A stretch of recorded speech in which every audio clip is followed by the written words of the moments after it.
Well, hello and welcome. My name's Jason. I'm your QuicKutz ambassador. Today we're going to be working on postcards, and I'm using Halloween. What I wanted to show y'all is how your border dies. I know some people think, oh, I don't scrapbook 12 by 12s. I don't need border dies. Well, I want to show y'all here, as you can see in the postcard, that I have 6 inches of a border die used, and one itty-bitty ghost out of a border die.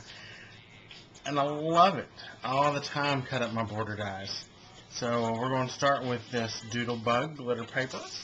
And I've already got the back of my postcard stamp inked up. And whenever you're stamping, I like to use a cushy surface or maybe even a couple of pieces of paper. That will help get all the detail into the back of that image, as you can see there. Now, I'm going to set my stamp aside and I'll wash it later. And I'll let this postcard dry as we pull over our Epic. And our Epic tools, as you can see, I'm using the 2 border dies here. I'm going to throw on a piece of the cardstock. And, well, first we'll start with the vellum. Then I'll put my cardstock on. Now I'm cutting mat. And we'll grab our Epic over. And we'll run it through. And grab a hold of it. Now, again on the Epic, it's great. You can see here I'm using 2 border dies. You can run your 4x8 alphabets. I know some people think, oh, Jason, I don't have to see you run the tool. But some people, remember, haven't got to see the Epic because they don't have a local store near them. So one, they haven't got to see it. 2, you know, it's always fun to see how things work to me. So I'm going to take this off now. And I'll have my ghosts and my tombstones. We can set this to the side. So now what I want to do is I'm going to grab my tuxedo black ink. And I don't know if you can tell, but this paper's charcoalish, kind of dark. Kind of wanted it to look nighttime so you wouldn't have a lot of color. And I'm just going to hit the ground part, not necessarily tombstones, just chalk it up a little so you can have some more dimension there. Now I believe my postcard's dry. I'll set this up to the side. There's my tombstones we're going to let dry too. So, on my postcard I'm going to go ahead and turn it over, and while the tombstones are drying again, we're going to cut out a ghost. Let's see which one we like.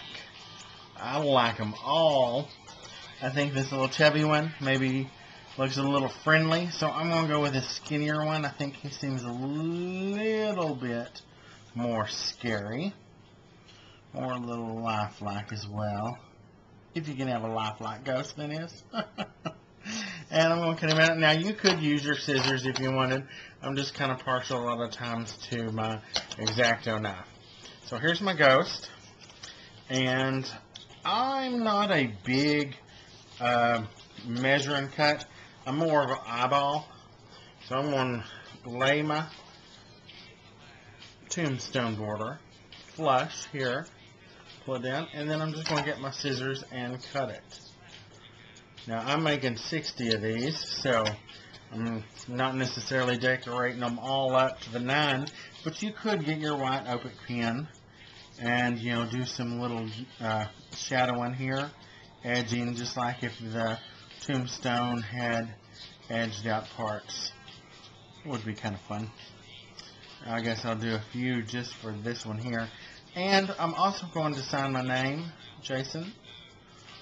Now sometimes on swaps, which I did this one this year for a swap, I'd put my name on the back here, just a little fur daddy, you know, for my stage name. Now, we're going to take some 3D foam and place it on the back, like so, just so it will kind of stand up a bit. And I'm going to audition that into place. And when I say audition, I just mean I'm going to kind of hold it up and look at it and see exactly where it's going. Now here's my little ghost that I want to add in. And I'm going to take my lovely new embossing tool that my wife got me from CHA. Cam, where'd you go again? Creative Keepsakes in San Marcos. That's where they're at. And I'm just going to find a fun little tombstone. I think I want to go with that one this time. And I'm going to stick my ghost on there. Now, you could stick as many ghosts as you wanted in there. I like the idea of just one. And here's a helpful hint. Whenever you have a quick cut and like the eyes kind of stuck in there, instead of having to dig it all out, why don't you just try thumping it? And they'll pop right out. Good idea, huh? Okay, so now my postcard is practically ready. Since this one has a lot of little things that could get caught in the mail, I'm going to put a plastic sleeve over this before I mail it. But, if not, you're just ready to place the postcard, write your stuff, and go. I know last year my Halloween postcards were acrylic, and they were pretty thick, and I even mailed some over to England. And, it cost me 57 cents to go to England, so how fun is that? Keep this in mind, during Christmas and stuff. And one more thing that I wanted to show you before we leave. I love these ghosts border. One for the ghosts, but you see how cute these ghosts are on this black paper? I want to have a little fun with it. What about this? What if we mark it up with some orange Copics? And we'll just do some more scribbling. Is it starting to look like anything? Anything in particular? How about we change it up? This is what's wonderful about Copic markers. You can go right over and change all the colors if you want. And again, we're just kind of having fun. But I want you to look at, after you Copic it up, what does that remind you of? Fire, huh? Excellent. Hot dye. We want y'all to give it a try. Make some postcards. Again, post on your message boards. Let's see what you're making. Let us know on the QuicKut forums. Post a link to your pages where we can see them, because I love to see everyone's work. All right, y'all have a great day. Thanks for stopping in again. I appreciate it. And if you want, click up in the right-hand corner. You can subscribe to all my videos. I know I've been getting a lot of people subscribing, and at first I thought, wow, that's odd. But I have to say, it really is fun, and that way you'll know every time I get a new one out. You have a good day. Come back and see us. Bye.